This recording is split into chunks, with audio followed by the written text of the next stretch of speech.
I'm a woman in my late 20s. I live alone, and this story takes place back in the summer of 2020. I had just moved out of my parents' place and into my own apartment about a year before, and due to my own private nature, I didn't really know a lot of my neighbors. I've never been huge on small talk or getting to know people off the rip, so it was just easier for me to do my own thing. Well, that summer, I started noticing a guy who walked his dog in the grassy area behind my block of apartments. His dog was super sweet, and my indoor cat would play at the glass door whenever the dog was outside. One day, the dog ran up to my porch to say hi, and that's how I first met my neighbor. We'll call him Mark. Mark seemed friendly, and because I was out smoking a lot back then, and he let his dog out a lot, we started talking after work most evenings. For a couple of weeks, we chatted for an hour or so at a time. I gave him my number, and things were cool at first. But pretty quickly, that tone shifted. He made it obvious he wanted something more than friendship. I told him straight up I wasn't interested in that, but that didn't stop his pushing. He kept trying to get me to come into his house, and when that didn't work, he started showing up at my door uninvited. At that point, I used COVID as an excuse to stay distant, but he didn't stop. While all that attention wasn't exactly welcomed, it didn't feel malicious at this point. But all my alarms started sounding loud and clear one night. This evening, he came out while I was smoking. He was carrying a bottle of wine and 2 glasses in his hands. He insisted that I just had to try this, that it was too delicious for him to keep to himself. Well, right away, I noticed that the seal on the bottle, a screw cap, was already broken, and the bottle looked to be filled to the brim, which was odd again, because wine bottles normally don't come filled to the top. He poured both glasses and told me to take a drink. I'm looking at this situation with suspicion, but I didn't want to accuse him of anything directly, so I faked a sip. We spoke for a few minutes, and he kept insisting that I drink more while his own glass sat untouched. Again, something noteworthy. At some point, he knocked his glass over and spilled the wine into the grass. He didn't seem particularly worried about the spill, but I told him no worries nonetheless, asked him to pour another and to continue drinking with me. Well, he poured, but he never took a drink. Then, shortly thereafter, he spilled that one too. At that point, I'd had enough. The pattern was too strange and the red flags were loud. I told him that it made me uncomfortable that he kept pressing me to drink while he never drank himself. He said he was just clumsy, that he didn't drink much, but casually dropped that he'd seen me with friends taking shots before. Okay, weird to a whole nother level, because that meant he'd been watching me, and that was creepy. I asked him, why would I drink this if you're not going to drink any yourself? That's weird. As a means to appease me, he said, No, I'll drink with you. Finally, he actually took a sip from his glass, and I, directly in front of him, dumped my glass into the grass before excusing myself to go back inside. I closed my door, locked it, flipped off the porch light, and went on with my night. Well, a few evenings later, Mark came back outside while I was smoking again and started berating me. He demanded to know why I wouldn't date him, or at the very least, sleep with him, getting both loud and aggressive. He then launched into a separate rant about an ex and her dog. That's right, her dog. The one that he's out walking around using as a means to talk to me. I think that he could see the gears churning in my head, and that's when he started bragging about how he used to abuse the out of that dog, saying he wouldn't feed it or water it, and that he had kicked it hard on multiple occasions. This made me think back to any time I saw him with the dog, walking the dog, playing ball with the dog. The dog always seemed a bit skittish, and clearly flinched whenever Mark would raise a hand, obviously like it was scared of him. Hearing him talk about hurting an animal, one that was still under his roof, was absolutely horrifying to me. In the middle of his tirade, when he finally took a breath, I cut him off and told him I needed to go and he probably should too. The rest of that night, and for days on end, Mark would blow up my phone with nonsense messages whenever he was outside. Strings of "hey" or just random letters. Short texts saying that he saw me walk by or knew that I was home because he saw my car in the lot. He'd leave his dog toys on my porch. There were even afternoons and evenings where I caught Mark standing in the paddock behind my apartment for hours on end, sometimes in the rain or cold, probably hoping I'd come out smoking. But the joke was on him because whenever I saw him out there, I would just go out front for my smokes. Now, it's worth explaining the layout of my apartment complex. This was a big complex. It basically covered the entire city block that it stood on. Mark's unit was about half a block away from mine. He didn't live close enough to me to see when I was outside on my porch, to see my windows, or even see my car in the lot. He'd been picking and choosing places to walk his dog where he could run into me. That, plus the watching and the wine, made me feel like I was being stalked. I thought that maybe some of his behavior could be blamed on language or cultural differences. English wasn't his first language, and he originated from a different country. So I tried to give him the benefit of the doubt where I could. But all these elements together, it was just too much. My final interaction with Mark was when he texted me a few nights after he had shouted at me and admitted that he was an animal abuser. He asked me what he had done wrong and if I felt disrespected. I never replied. I thought about writing back with the brutal truth about just how twisted and weird he was, but I didn't want to give him any ideas about how to fix himself for another attempt. So I guess therein lies the moral. Stay safe out there. Don't accept drinks from people if the seal is broken and if someone starts being a bit too eager for you to drink while refusing to drink themselves. I think it's clear that it's time to get out. I have no doubt that he was trying something with that wine, and I still get a pit in my stomach when I think about how easily this could have gone differently. Trust your gut.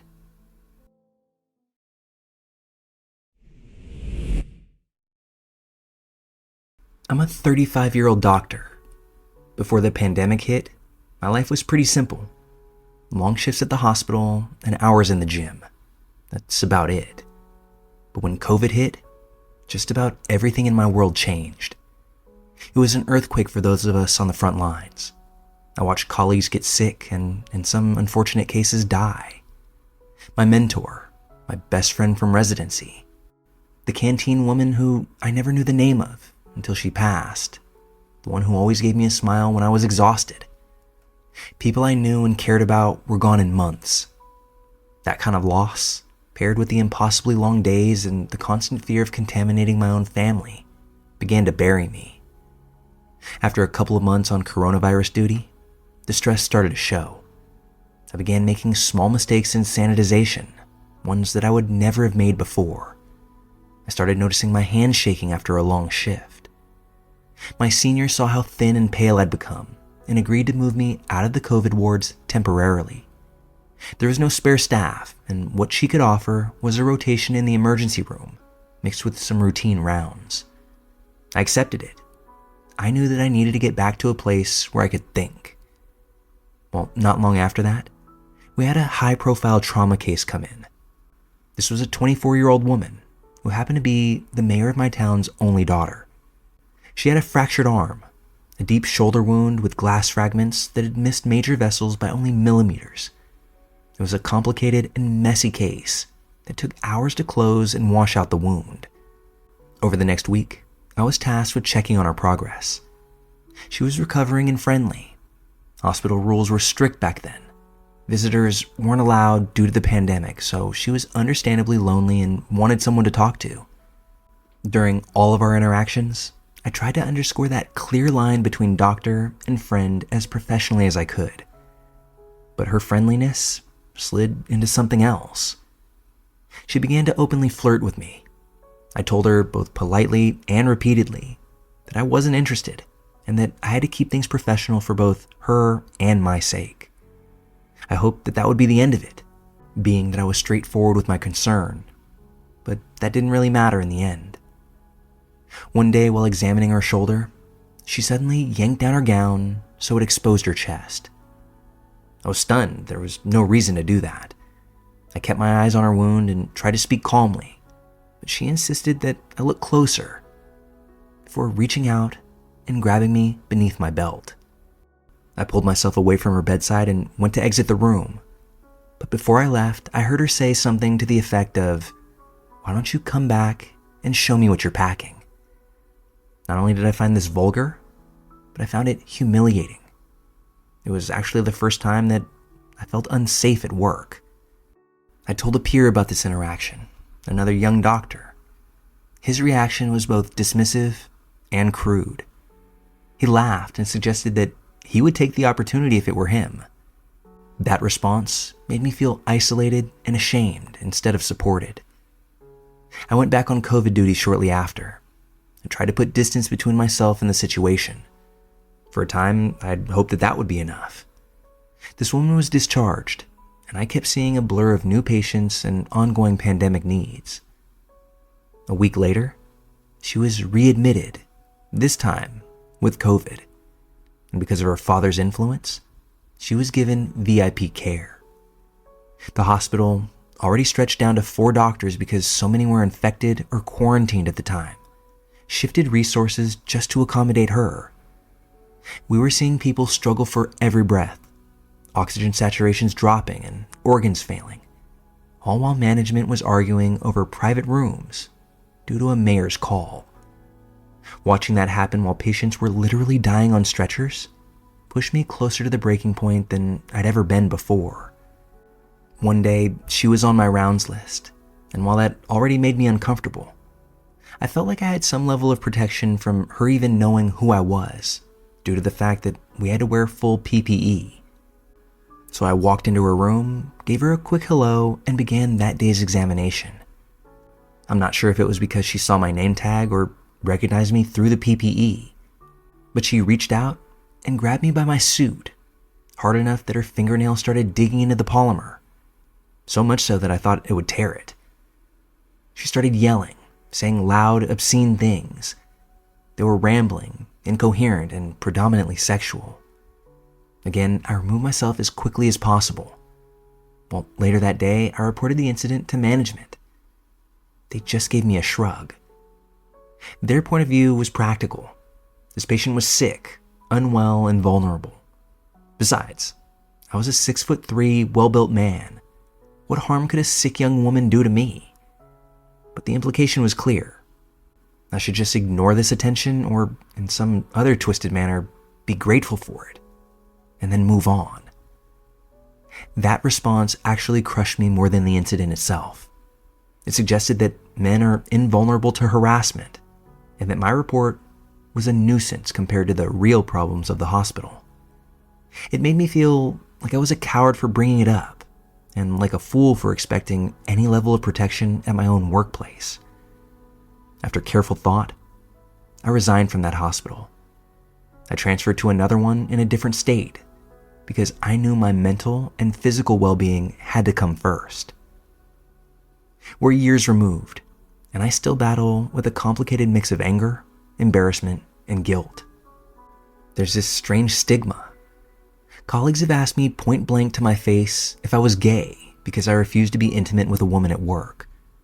Others have assumed I was weak for not responding differently.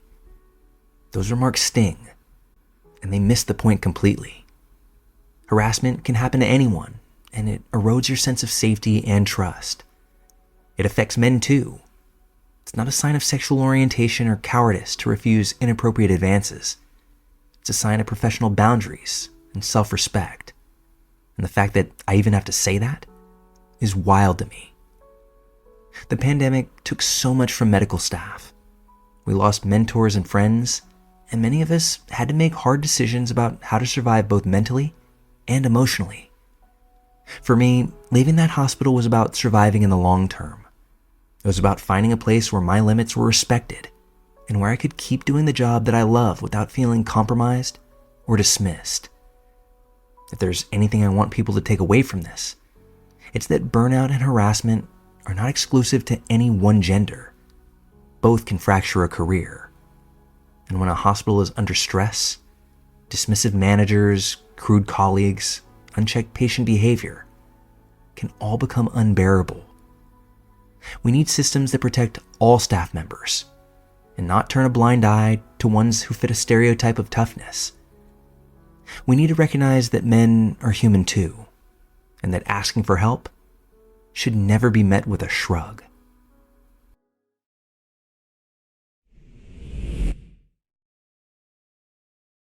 So, I was telling a coworker this story and she suggested that I share it here. Sorry in advance if I ramble. I tend to remember additional random details every time I tell this story. Back when I was about 17, around 2009, I worked as a courtesy clerk at a grocery store. I bagged groceries and brought in carts. My mom and sister also worked at this store, so the place felt like family. Most of the guys I worked with were protective of me, which honestly was a blessing, because I got hit on by older men constantly. My coworkers would walk me to my car some nights, and there were even a few occasions where my boss followed me home after particularly odd interactions with men. One incident though, this one really stuck with me. It was an insanely hot day, I remember that. I just finished wrangling a mountain of carts and ducked into the little pizzeria corner of the store to cool down, when out of nowhere, this man in his late 20s or early 30s came up and handed me his number. I don't remember him saying much, if anything. He just handed me this slip of paper and walked off. Plain and simple, I was too overheated to even react. Well, the next day, a silver minivan pulled up to me while I was outside collecting carts. The first thing I noticed was a set of baby shoes hanging from the rearview mirror. Then I glance over at the man in the driver's seat. Same guy from yesterday. He tried talking to me, and I remember cutting him off and saying, "Dude, I'm 17 and I have a boyfriend." Usually that was enough to scare men away, but this time that didn't work. That night, near closing time, I'm working on a register with my favorite cashier. We have a little downtime between customers when she leans over and whispers that there was someone watching us. I turned, and near the entrance, I happened to see the same guy from the minivan earlier. He's standing by the scratch-off lottery ticket machine in our store, but he's not focused on which ticket he wants. He's looking right at us. At this point, I walk to the other end of the sales floor into the manager's office. I tell my night manager what's going on, and he immediately opens his office door while finishing his nightly duties so he can keep an eye on things. Eventually, minivan guy leaves the store, but he waited just outside the doors. That was a night my manager ended up following me home. That was an odd experience, but for the next few days, things were quiet and I had just about forgotten about it. Well, a few days later, my aunt randomly texted me, which was unusual because I hardly talked to this woman. She sent me a link to a Craigslist post, one that happened to be in the missed connection section. Her question was if it was about me. It absolutely was. I'm going off memory here, but the post said something like, "Saw you working at the grocery store. You were cute. You wore a bow in your hair, suspenders hanging from your shorts, a bunch of wristbands, along with your bright colored hair. Your name tag said Garrett. I'm 40 and would like to meet up." Now, the Garrett part, that really freaked me out, because Garrett wasn't me. That's not even a woman's name as far as I'm aware. My coworkers and I used to switch name tags sometimes, just to mess with customers and see their reactions. So not only was this guy watching me closely enough to describe my entire outfit, but he had also memorized the fake name I just happened to be wearing that day. Once I got to work, I ran to my day manager and showed him the post. To my surprise, he immediately replied to it. 4 words: "Too young for you." After that, things only got weirder. I started seeing that same silver van around, but sometimes I wasn't sure if it was even the same guy. One time I was outside racking carts, and I rushed inside the store after spotting that van. But by the time I was rushing up the produce aisle, that man was already following me down it. There was no way he could have parked that fast and gotten inside. When I called out to a coworker of mine, he turned and bolted before anyone else, besides the security cameras, caught him. After that last interaction, the police ended up getting involved, and they gave me an escort home every night for a week. I was able to transfer to another store in a different town soon thereafter, and I never saw that van or that man again. Being hit on by creepy older men unfortunately never stopped, but that Craigslist post still gives me the willies. I wish I could find it again, but it may be lost to the internet. I just remember how unsettling it was reading it, the way he described me and all. People like that aren't usually doing that for the first time. It makes me wonder how many other young grocery clerks, baristas, or retail workers were targeted by his advances. It scares me to think that if he went through what he did to try to get my attention, what he may have moved on to doing after. There's really no situation where a 40-year-old should be penning misconnection posts about seniors in high school. Period. But part of me thinks that that's far from the most egregious thing that this man is capable of. Update. In 2011, so not long after this happened, the cops in my town busted a sex trafficking ring in the area and arrested around 40 people connected to it. When I saw that in the news, it really made my stomach drop. While there were photos of a lot of the people involved plastered up on the news report, I didn't happen to see one that I recognized. I'll never know if the guy I interacted with was connected to this, but it certainly feels like he could have been. And that just adds to this whole experience.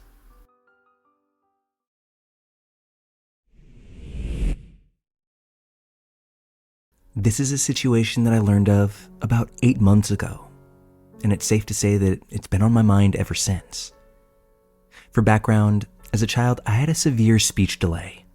I was completely mute up until a few weeks before kindergarten. I think that this lag caused me to have a speech impediment, which I technically still have to this day, but to a lesser extent. I'm lucky enough that the letters I have trouble with match up with the letters often dropped with certain accents. So to the untrained ear, I sound British or Australian, depending on who you ask. Because of this, I often just confirm their accent's assumption, because it's easier to lie about being British than to explain the speech impediment thing and face any stigma that goes along with it. The only people who know the truth are very close friends and family. But on to the story. I, an 18-year-old female, was dating a girl who was also 18. We're no longer seeing each other, but for reasons unrelated to the story. We were at a social event when we met up with one of her friends. I technically have known this girl since 9th grade, but not well enough to call her my own friend. So we as a group get to talking. Randomly, completely unrelated to the current conversation, friend asks how my mom is doing. I'm caught off guard because that's not usually something you throw into a conversation without knowing said mom. So I ask back, why? Do you know her?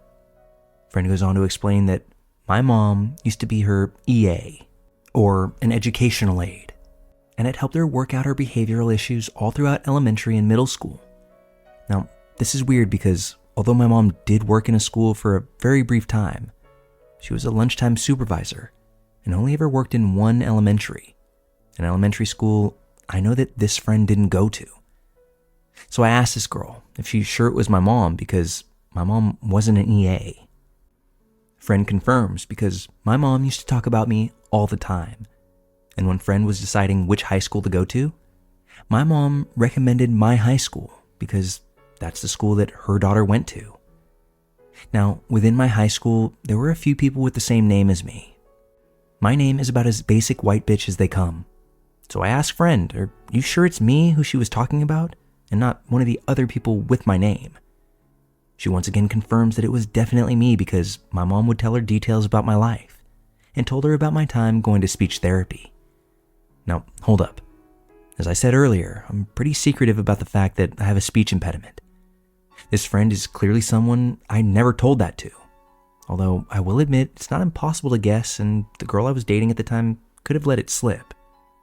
But I've never, and I mean never, ever, told anyone about going to speech therapy. That's just never a detail I share when telling my life story. It's clear that someone who knows me like family is telling her this stuff. There's no way friend could have accurately guessed so many details about my life. So just to confirm that somehow my real mother doesn't have a double life, I asked this friend what my mom looks like She responds that she's somewhat short, with curly brown hair. That is not my mother. My mother is tall and blonde. This, though, is exactly what my first speech therapist looked like. She was hired through the school district, and I saw her for about 2 years before she switched off to another school. She also works with a variety of special needs, meaning it's quite likely that she went on to become Friends' educational aide. But all this to say, somewhere out there, this speech therapist is for some reason pretending to be my mother, and to some extent, stalking me, as she would have had to have done research to find out what high school I was going to. Additional bonus story here, one that I remembered only while writing this post. When I was a child, but after I had switched speech therapists, I was in a store with my mother where there was this shiny blue guitar. Me being a child and liking shiny blue things, I really wanted this guitar. My mom clearly said no, as it was expensive and I had shown little interest in playing the guitar besides watching my dad play his bass. I was disappointed, but I understood it. Out of the blue, my first speech therapist shows up and buys the guitar for me. My mom told her that she didn't have to, but my speech therapist insisted on it. At the time, this just seemed like a nice thing that she did, albeit overly generous. But now knowing she's parading around pretending to be my real mom, it definitely paints the situation in a different light. I don't know exactly how to feel about that gift now. There's not much I can do about the situation, as I don't even remember what the speech therapist's name was. So that just kind of leaves me in this realm where all I can do is hope that we never meet again.